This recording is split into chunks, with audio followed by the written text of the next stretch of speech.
Верите ли вы в настоящую дружбу? В людей, которые по-настоящему заботятся о вас без скрытых мотивов, поддерживают вас без сомнений и не ждут ничего взамен. Карл Юнг, выдающийся швейцарский психиатр, чьи открытия перевернули психологию, сделал наблюдение, которое может полностью изменить ваше понимание отношений. За каждой улыбкой, каждым добрым словом и дружелюбным жестом может скрываться гораздо более сложная и темная правда. Юнг показал, что настоящая дружба – это не просто редкость, а практически невозможном мире, где большинство людей постоянно играют роли. И когда вы это осознаете, ваше восприятие окружающих изменится навсегда. Начнем с понятия, которое Юнг называл «персона» – невидимая маска, которую мы все надеваем каждый день. Это не ткань и не пластик, а тяжелый, невидимый покров, созданный из ожиданий общества, правил, усвоенных с детства, и желания быть принятым и любимым. Большинство людей так и не снимают эту маску, даже когда остаются наедине с собой. С самого детства нас учат приспосабливаться, скрывать свои настоящие чувства, улыбаться, когда не хочется, молчать о мыслях, избегать дискомфорта. Мы учимся выживать, играя роли, а не оставаясь собой. В результате персона становится нашей ложной идентичностью, созданной для защиты и принятия, но постепенно стирающей грань между маской и истинным «я». Юнг заметил, что у нас не одна маска, их множество. Для работы, семьи, друзей, даже для себя самого в зеркале. И когда эти версии переплетаются, возникает страх. Страх быть отвергнутым, недостаточно хорошим, страх быть по-настоящему увиденным. Мы становимся чужими сами себе, постоянно играя роли и приспосабливаясь. В таком состоянии возникает вопрос: если ты всегда играешь роль, кто на самом деле тебя знает? И кого ты позволяешь любить, настоящего себя или своего персонажа? Юнг предупреждал об опасности чрезмерного отождествления с маской. Это раздувание личности, когда мы перестаем отличать маску от настоящего себя. Это разрушает подлинность и отравляет отношения. Ведь если ты не являешься собой, то настоящей связи не существует. Это лишь представление, хрупкий танец масок. Отсюда рождается трагедия. Отношения, построенные на персонажах, рушатся, когда кто-то решается снять маску и показать истинное «я». Другой человек, оказывается, не готов принять это, ведь он полюбил маску, а не душу. Это порождает чувство пустоты и отчуждения даже в окружении близких. Современные социальные сети – яркое отражение этого феномена. Идеальные профили и тщательно подобранные образы скрывают внутреннее одиночество и отчаяние. Юнг не призывал уничтожать персону, ведь она нужна для жизни в обществе. Главное – осознавать, когда мы носим маску, и иметь смелость снимать ее, чтобы быть настоящими. Только тогда настоящая дружба и любовь становятся возможными. Далее Юнг говорил о тени, той части нас, которую мы скрываем даже от себя. Это не страшный монстр, а совокупность подавленных эмоций, забытых желаний и талантов, всего, что не вписывается в образ, который мы показываем миру. Часто мы прячем свои слабости и недостатки, отвергаем эту часть себя, не принимаем. Но Юнг учил: то, что мы не принимаем в себе, мы проецируем на других. Мы осуждаем в них то, что отвергаем внутри себя. Например, раздражаясь на чей-то эгоизм, мы можем не признавать собственные эгоистичные желания. Или, восхищаясь смелостью другого, бояться проявить смелость самим. Если мы не научимся принимать свою тень, мы не сможем по-настоящему принять других. Отсюда рождается условное принятие. «Я приму тебя, если ты спрячешь то, что напоминает мне о моих собственных страхах и недостатках». Это разрушает подлинность отношений и делает близость невозможной.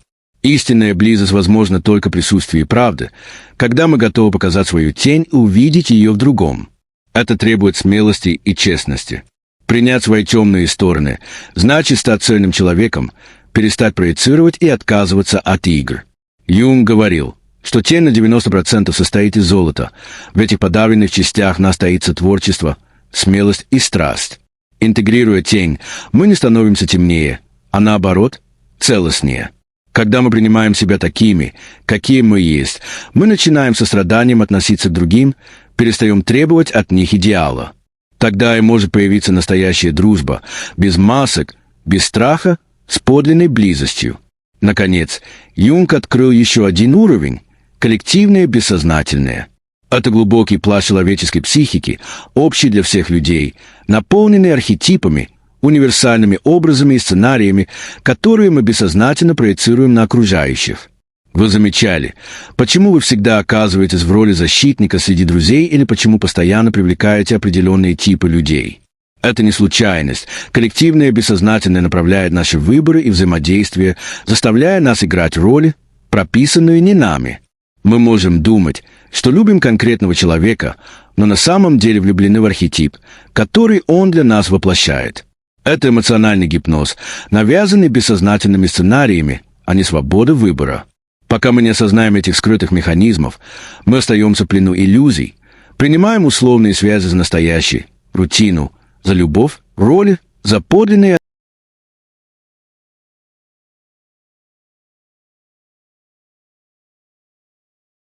Carl Jung once said, "The goal was never to destroy archetypes, because they are an inseparable part of the human experience. The goal is to recognize the error, bring the error into awareness, and stop living on autopilot. When you start asking yourself, what story am I recreating with this person? Which part of me is projecting this connection? Am I truly seeing the error, or am I seeing the character I need the error to be to hold a moral identity together? Something shifts. The spell breaks. Relationships stop running unconsciously and begin holding the potential for truth. Only when we stop performing do we actually meet. Only when we step out of the archetype does the real person appear. True emotional freedom is not about doing whatever you want. It's about understanding why you want it. When you see where your choices come from, you begin to surround yourself with people not out of need, habit, or fear of loss but out of presence and genuine resonance. This is rare. But when you find it, you know, the original und. Jung's packet of a deep concept, the original und. Have you ever wondered why you instantly feel connected to some people? Why you cling to someone you barely know? Why being ignored or dismissed can hurt so deeply? Jung's answer was sharp and painful. Many relationships are not conscious connections, they are unconscious attempts to heal childhood wounds. This wound is formed in our earliest years, not always from visible trauma, but often from something subtle and deeply impactful. Not being seen with true attention, not being heard when a team mattered most, feeling like your presence didn't truly matter. Perhaps you had a stable home but emotionally distant parents. Maybe you grew up believing love had to be earned through a good behavior or achievement. Maybe you had to become strong too early because you had no choice.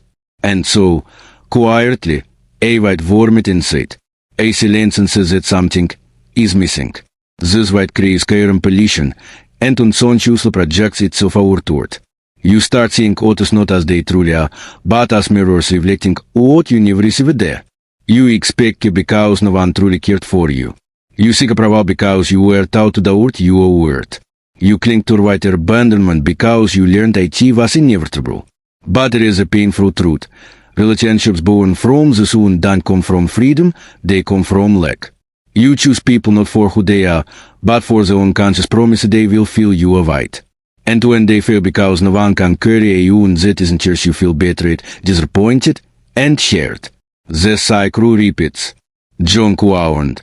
The most destructive relationships are not full of conflict, but those built on unresolved emotional projections.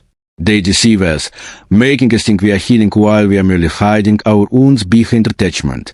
The way out. It's not about cutting ties or rejecting connection. It's about becoming aware of your original wound. Looking at it with compassion. Giving yourself what you always hoped someone else would give you. When you do this, relationships transform. They stop being disparate needs and become genuine encounters between whole beings, not broken hillways seeking to fix each other. The collective shadow. Jung also warned about another danger. The collective shadow is a part of ourselves as societies represses together. We live in a culture obsessed set with toxic positivity. Don't be angry. Be grateful. Stay light. Focus on the good. But what happens to everything we actually feel? Rage, envy, exhaustion, fear. We hide it. We deny it. And when we chant, it bears out as projection, mass shaming, cancel culture, which harness.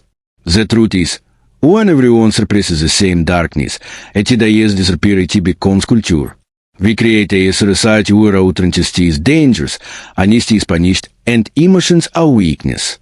How can true friendship exist in a world where being real is penalized? I teach on, because if everyone wears masks, no one is truly seen. Individuation, the path to real connection. Jung sense was individuation, the process of becoming who you truly are. Recognizing your masks and why you wear them.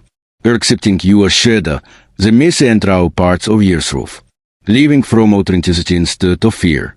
Only those who walk this path can live without need, give without dependency, and stay without possession. They don't look to friends to salvate them or to fill their emptiness. They can look into someone's eyes and say, I see you. No masks, no roles, no illusions. Friendships born from individuality are imperfect, but they are real. Raw, human. As Jung said, what you deny controls you. What you accept transforms you. Individuality is not about becoming someone new, it is about returning to who you have always been beneath conditioning, defenses, and inherited roles. Only then can you stop rejecting parts of yourself, and only then can you build relationships that are whole, free, and deeply true. The final question. So ask yourself, how much of your true self do you allow others to see? Do your friends know your essence or just the mask you wear to feel accepted? If this question stirs discomfort, that's good. Discomfort is the doorway to depart. Real friendship begins when you dare to be seen as you are imperfect, vulnerable, and whole.